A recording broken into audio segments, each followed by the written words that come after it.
Ayan mga kaibigan, good day po sa inyong lahat.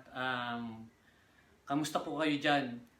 So today's episode po ng vlog natin ngayon ay ako po ay papalit po ng toilet plus valve po doon sa aming bowl. Dahil yung pong tangke ng bowl namin ay hindi na po siya nakapag-ipon ng tubig.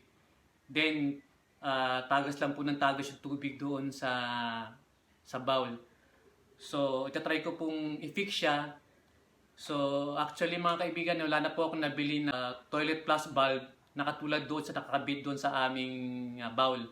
So, doon po sa binilan ko, may nagsabi po sa akin na pwede daw po itong gamitin. So, itatry lang po natin itong gamitin.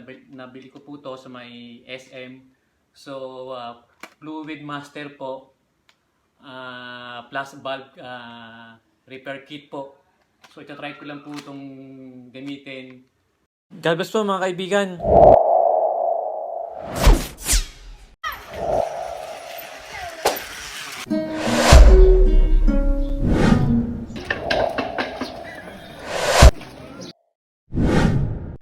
So ayan mga kaibigan, nandito po ako ngayon sa loob ng aming toilet. So gusto ko pong ipakita sa inyo kung ano po yung sasabi ko kanina na tumutulo at hindi po nag-iipon ng tubig ngayon ang aming tangke dito sa bowl.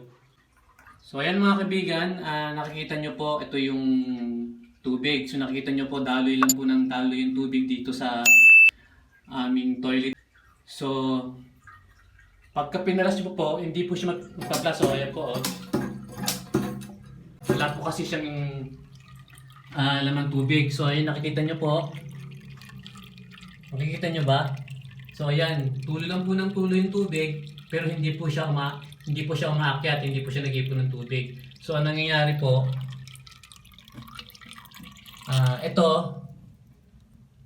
itong plus valve na to, itong goma na to, ito po yung dahilan. So medyo maluwag na po siya. So yan po, ito po yung papalitan natin. Mga kaibigan, yan, yung goma na yan. So mga kaibigan, ang pagkabit doon, hindi na po natin kailangan tanggalin tong tangke mismo. So para po tumigil yung tulo na yan, para may kabit natin. Kasi pag kinabit po natin yan, dito kailangan walang laman ng tubig tong tangke na to at tuyo-tuyo po siya kasi meron po siya pandikit.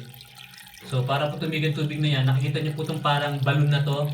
Iangat lang po natin to para tumigil po yung tulo ng tubig. So ayan, nakita nyo mga kaibigan, di ba? Nag-stop yung daloy ng tubig. So ang gagawin ko po, tatalian ko to muna para hindi po siya tulo ng tulo. So hanap po muna ako ng pantali to mga kaibigan. So ayan mga kaibigan, nakita nyo tinali ko. So angat natin tali yan para hindi na po tumulo yung tubig doon. Para makapit na natin yung bago. Ayan mga kaibigan, tatanggalin ko po itong plus valve na luma. Subukan ko muna tanggalin.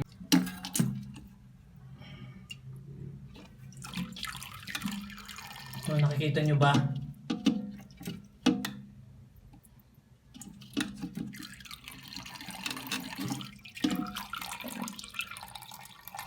So yan, natanggal ko na mga kaibigan.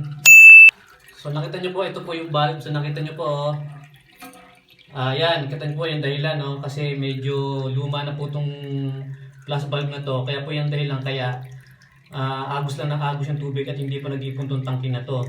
So makita nyo po, ayan po. Kasi rubberized po to. So pagka po naluma na yan at umangat na po yan ngayon, hindi na po talaga lalapat to doon sa may butas na yan. Dito sa may gilid. Kailangan po lumapat kasi dyan para hindi po agos ng agos yung tubig. So ito po yung papalitan natin. So yan mga kaibigan, kakabit na po natin itong bagong toilet plus valve. Subukan po natin. So nakikita niyo naman mga kaibigan, meron namang instruction dito. O yan, no. stick, peel.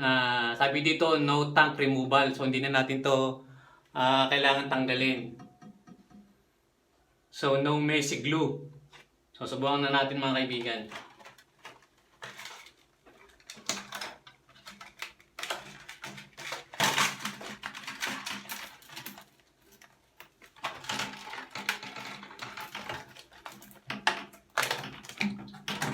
So, anong nangyari pala mga kaibigan, meron na pala siyang pandikit dito, ayan.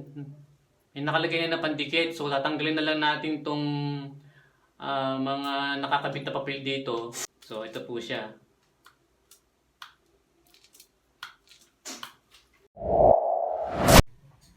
So, ayan mga kaibigan, medyo may konting tubig dun sa loob. So, kailangan natin talagang i-dry yung mabuti yung tubig kahit yung nasa gilid lang nung bilog na yon. You know, may mga, nakita niyo po may mga tubig doon. So, pupunasan muna natin. Sipsipin yung tubig nitong basahan para po dry na dry yung loob.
So ayan mga kaibigan, wala na po siyang tubig sa gilid.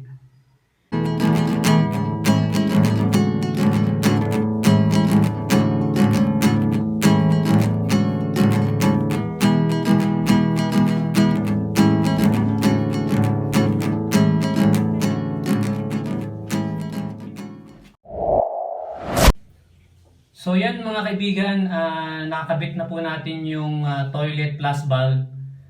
So, di ko na po napakita kung paano ko siya kinabit kasi sasalpak lang naman po yung toilet plus valve na yan na meron pong pandikit doon sa ilalim. Ang pagkabit po niya parang kumbaga po sa orasan naka-alas 2 po siya pag ganun po. So, kasi pag dito po natin siya kinabit, etong bisagra niya, may tendency po na pag inangat natin yan, tatama po yung kadena doon sa ilalim nitong bisagra na yan at sasabit po yan ng ganyan, sasabit po yun doon sa ilalim. So ang pagkabit po niya dito po, so nandito po ito po yung pinaka bakal niya, ito po yung kadena. So ang pagkabit po naman din ng kadena mga kaibigan, so nakita niyo po, inangat ko po no, dapat po nakadiretso yung kadena galing doon sa may plus valve. So ito pong pinagkabitan ng kadena, kailangan nakadiretso po din po ng ganito. So ganyan po ang pagkabit niya, nakadiretso po yung kadena. So para po pag inangat nyo, nakita niyo po inangat nyo, doon po dadala yung tubig. So yun po ganyan po ang pagkabit niya. To dito po banda, hindi po tong bisagra niya ay dito po. So, tasabit po yun. So, yun po yung pagkabit niya.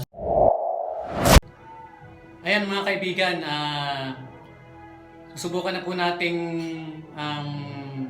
tingnan kung may tumatagas pa po dun sa bowl namin. Pagkatapos ko pong ikabit yung plus valve na nilagay ko. So yun mga kaibigan, ito na po yung bowl na simula po nung nilagay ko yung plus valve na bago ay hindi na po siya tumatagas. So nakita niyo naman po, di ba, wala na po siyang tagas. Then ito na po yung tangke. Napuno na po yung tangke, nakita niyo naman po. Dahil po doon sa nilagay natin na bagong plus valve. So, tatry po natin na i-flush siya. So, yun mga kaibigan, gumagana na yung flush niya.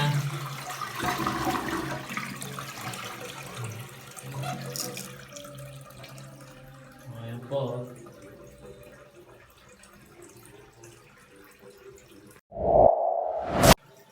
So yun lang po mga kaibigan. Kung nagustuhan po nyo itong video na to, please subscribe, like, and share po. And maraming salamat po sa panunood nyo. At God bless po sa inyong lahat. Bye!